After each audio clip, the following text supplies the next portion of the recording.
Controle é um dos vilões que fazem com que a gente não consiga confiar em Deus. Porque Deus, parece que Deus não sabe o que ele está fazendo, né? Porque está fazendo diferente do que a gente gostaria que ele fizesse. Então parece que ele perdeu o controle, que a gente tem que agora trabalhar, porque nós estamos sozinhos, desamparados pela graça dele. Besteira. Você entra em parafuso, você entra em esgotamento completo.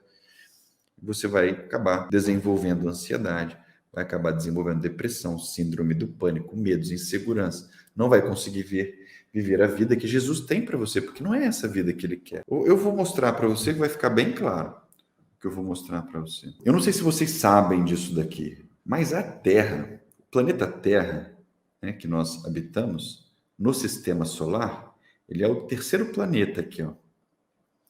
Se ele tivesse 1% mais próximo do Sol, todos nós morreríamos queimados. 1%.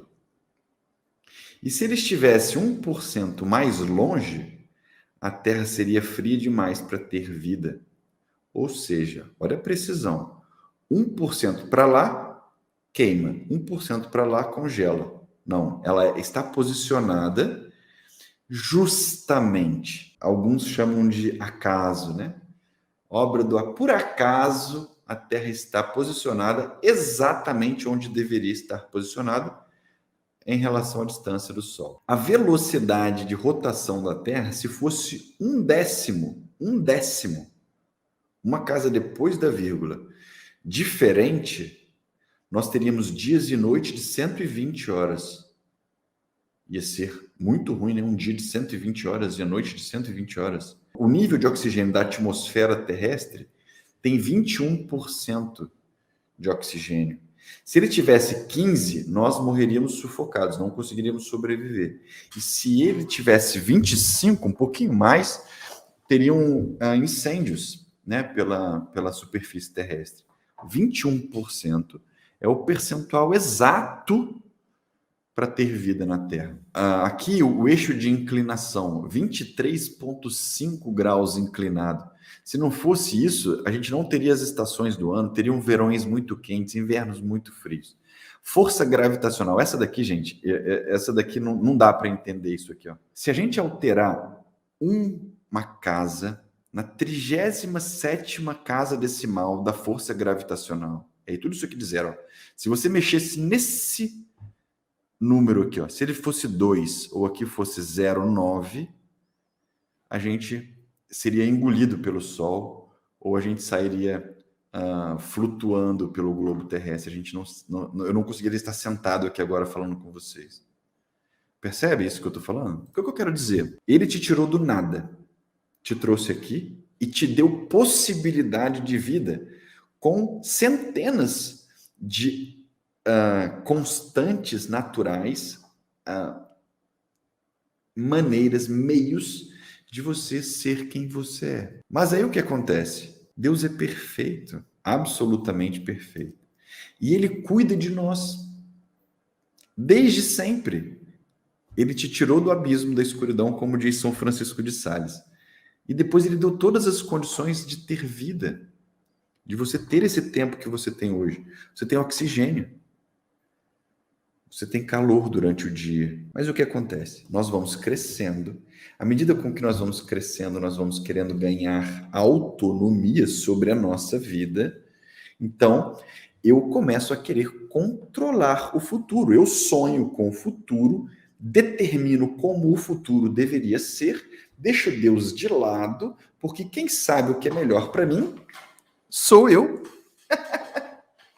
Eu não sei se você consegue acompanhar esse meu raciocínio e a bizarrice que é isso. Mas é verdade, todos nós somos assim. Eu faço planos. É como se eu dissesse assim para Deus. Deixa eu contar uma coisa para você. Deus me fez promessas. Eu tenho promessas de Deus para a minha vida. E cada vez mais que a minha vida vai caminhando, Deus parece que está cada vez mais fazendo o contrário do que Ele me prometeu. O contrário. E aí, às vezes, eu tenho a audácia de dizer para Ele, Senhor, não seria melhor... Olha, se eu fosse consultor de Deus, né?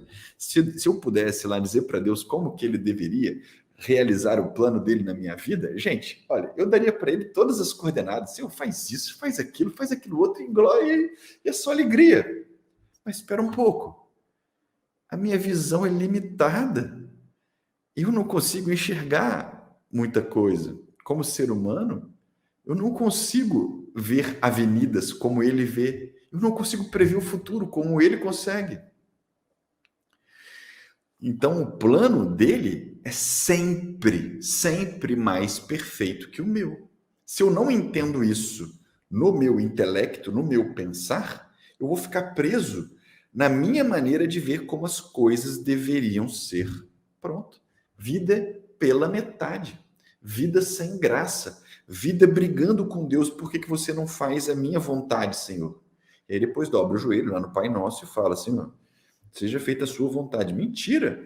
Eu quero que seja feita a minha vontade, Senhor, do meu jeito, porque eu sei como as coisas deveriam ser. E se a pessoa for um pouquinho mais na oração, ela fala, eu sei mais que o Senhor como as coisas deveriam ser. Não é assim? Dá para você entender que o mesmo cuidado que ele teve com a força gravitacional, com o eixo de rotação da Terra, com a distância do Sol, ele está tendo agora com a sua vida? Agora. Deus é todo poderoso, todo criativo, todo presente, né? Onipresente, onipotente, onisciente. Ele tem todo o tempo do mundo, toda a paciência do mundo, toda a calma do mundo, todo o intelecto do mundo para cuidar do seu segundo. Na palavra de Deus está escrito que um segundo para Deus é como 1000 anos para nós. Um segundo para Deus é 1000 anos para o ser humano. Claro, é só uma brincadeira metafórica da palavra para você entender que Deus tem o tempo suficiente para sentar lá e falar, meu Deus, o que eu faço com esse meu filho, Mateus? Está me dando trabalho. O que eu faço com a Rufina? O que eu faço com a Ivete, com a Carla? Vamos resumir. O controle é um hábito mental negativo da nossa natureza para controlar o futuro. Só que a gente sabe que o futuro é incerto, não dá para controlar. E quando a gente tem esse hábito forte, enraizado dentro de nós, a gente quer controlar tudo, o jeito que as coisas deveriam ser, o jeito que as pessoas deveriam ser, a gente perece em confiança, a gente peca em confiança, não dá espaço para Deus agir na nossa vida.